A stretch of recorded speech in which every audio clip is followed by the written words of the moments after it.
Hey, if you're an entrepreneur or a small business owner and you want to build your business online, then you need to pay attention to this golden nugget that I learned yesterday interviewing author David Meerman Scott. He wrote the book Fanocracy, Turning Fans into Customers and Customers into Fans. Not sure if you can, well, it's not showing up real well in there, but it's an amazing book. The main idea here is that by giving up some of your creation, some of your genius, and letting the fans take over, it builds a fandom that pays dividends over and over and over for years to come. See, David Meerman Scott loves live music, and that's an understatement. He's attended more than 800 live concerts in his lifetime. And it actually, over time, started to inform how he approached business. And this guy is a massive success all over the world. He has spoken on stages in 40 countries on every continent.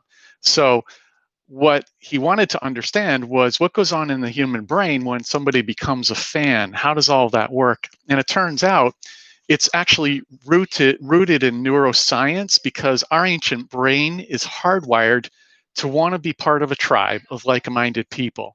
And the reason why is because we feel safe when we're part of a tribe, we're around of people.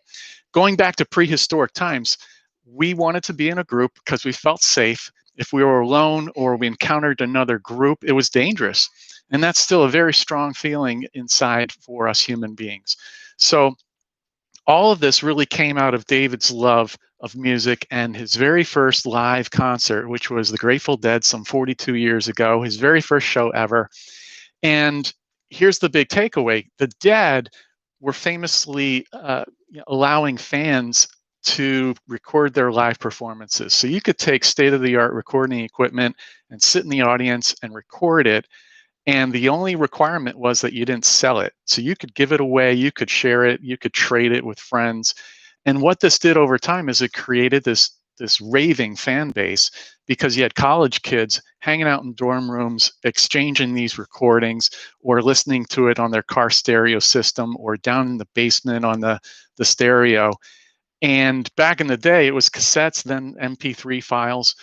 But what it did is created a group of people who loved their music and wanted to see a show. And then they would pay. They would travel all over the country, in fact, to see a Dead show. And here it is, decades later. Jerry Garcia is gone, and this band still lives on. 55 years later, people are still spending money on this band. David tells a great story about a concert he went to last year in Mexico. So the bottom line is this: when you build a fandom by giving up some of your creation and letting fans take over, it pays off dividends over and over and over for years. So this is the secret for entrepreneurs who are maybe tired of the merry-go-round of knocking on doors and cold calling. That just sucks. And we all know that. We've all been there. If you enjoyed this, if you got some value from it, then you definitely want to check out the full interview with David Meerman Scott. It's on my YouTube channel. And just look for David Meerman Scott Fanocracy for more on that. And I'll see you next time.